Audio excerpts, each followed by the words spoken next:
At dawn on April 21, 121 AD, Rome's cobbled streets echoed with 10,000 pounding footsteps as bakers' slaves rushed flour sacks to ovens before the city awoke. Within cramped insulae apartments, families of 8 shared single rooms where the stench of chamber pots mingled with smoke from communal hearths. Wealthy matron Caecilia Metella supervised her 30 household slaves near the Palatine Hill, inspecting the day's purchase of 200 sesterces worth of Libyan olive oil. Outside the Porta Trigemina, fishmonger Marcus drew crowds by auctioning a 40-pound bluefin tuna caught overnight at Ostia harbor. On the Clivus Argentarius, a freedman banker calculated interest at 12% per annum while guards watched bronze scales weighing loaned silver denarii. At the Temple of Vesta, virgin priestesses tended the eternal flame using only ritual tongs, forbidden from letting the sacred fire die. In Sabura's alleys, leather workers soaked hides in urine-filled vats, the acrid smell overpowering passers-by despite vinegar-soaked cloth masks. At a thermopolium counter, dock workers gulped fish gut garum sauce on barley bread, coins clattering on marble counters. Senator Decimus Brutus dictated legal arguments to his Greek secretary while being shaved, a slave holding a polished bronze mirror steady. Outside the baths of Trajan, patrons queued at sunrise to pay half a sesterce entry, towels slung over calloused shoulders. In the Velabrum market, Etruscan merchants displayed Gallic slaves priced at 2,000 denarii each, iron collars chafing their necks. On the Appian Way, funeral processions halted traffic as mourners wailed behind ancestors' wax death masks carried aloft. At the Colosseum's hypogeum, beast handlers prodded Numidian lions toward elevators with red-hot iron rods. In fullery vats near the Tiber, workers trampled urine-soaked woolen togas while singing vulgar work songs. Midwife Julia rushed to a birthing stool carrying bronze forceps, her apron already stained with morning deliveries. At the Temple of Saturn, quaestors counted tax revenues from Syria, stacking gold aurii in cedar chests sealed with wax. Near the Aqua Claudia's terminus, water inspectors calibrated lead pipes with bronze calipers, ensuring equitable distribution. In Pompey's bakery, volcanic millstones crushed grain into flour that coated slaves' skin like ghostly shrouds.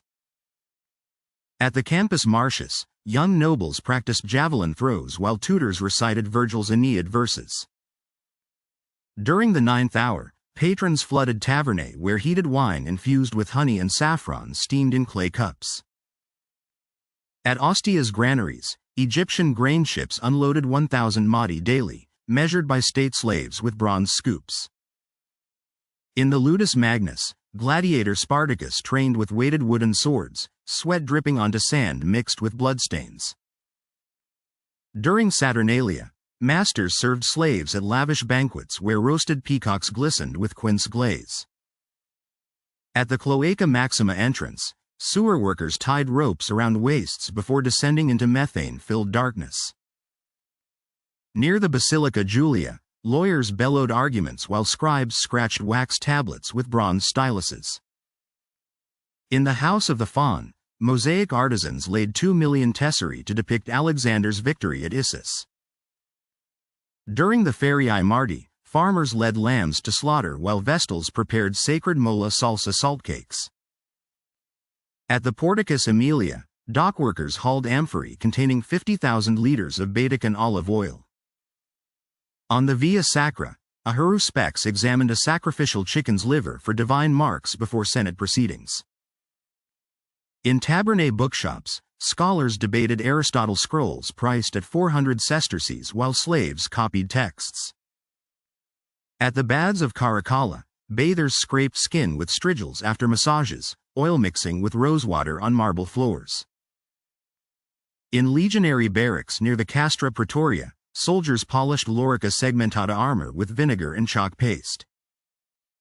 At the Temple of Isis, initiates shaved their heads before entering inner sanctums filled with Kyphi incense smoke. Near the Tiber Island, feverish patients drank opium-laced wine while surgeons sterilized scalpels in boiling water. In the Sabura tenements, children played knucklebones games beneath laundry lines dripping with dye-stained tunics. At the Domus Aurea banquet hall, Nero's guests reclined on ivory couches while fountains sprayed wine and rose petals. During the Navigium Isidis festival, priests launched a gilded ship model into the Tiber to bless spring voyages. In the Tabularium archives, clerks recorded births on papyrus scrolls stored in pigeonholed oak cabinets. At the Circus Flaminius, beast hunters displayed captured Barbary lions chained to reinforced iron cages. Near the Pantheon, street philosophers debated Stoic principles while beggars rattled copper coins in wooden cups. During the Matronalia festival, husbands gifted wives gold rings while servants prepared honey cakes. At the Castra Peregrina, foreign envoys awaited audiences clutching sealed diplomatic scrolls and tribute chests.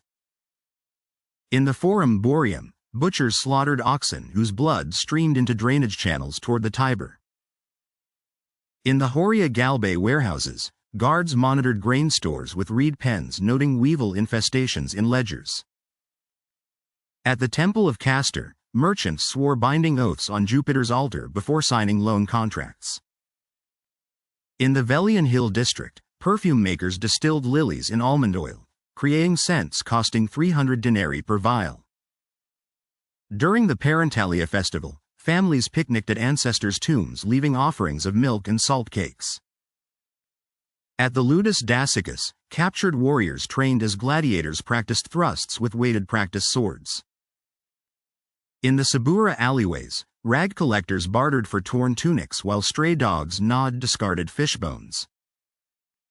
At the Porta Capena, farmers drove ox-cots laden with melons and leeks before sunrise to secure market stalls.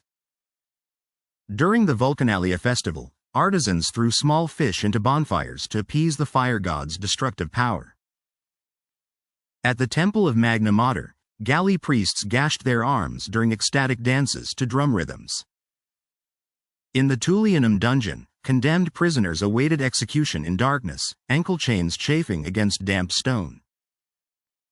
At the Arapacis altar, Vestal Virgins tended sacred fire using only ashwood kindling and ritual bellows. In Pompeian gardens, fresco painters mixed Egyptian blue pigment with egg yolk for wealthy patrons' murals. At the Clivus Victoriae, victory parades displayed captured Dacian banners while legionaries chanted marching songs. In the Atrium Vestae, the chief Vestal inspected sacred objects stored in locked cypress wood chests. During the Lemuria rites, householders spat black beans to repel ancestral ghosts haunting midnight corridors. At the Mamertine prison, executioners tested strangling ropes before dispatching treason convicts. In the Campus Martius, surveyors calculated land boundaries with grama instruments and knotted measuring ropes. During the Opiconcivia festival, farmers anointed plows with oil while Vestals blessed seed grain in silver baskets. As night watchmen called the fourth hour, Rome slept beneath stars, the city's pulse slowing until dawn's rituals resumed.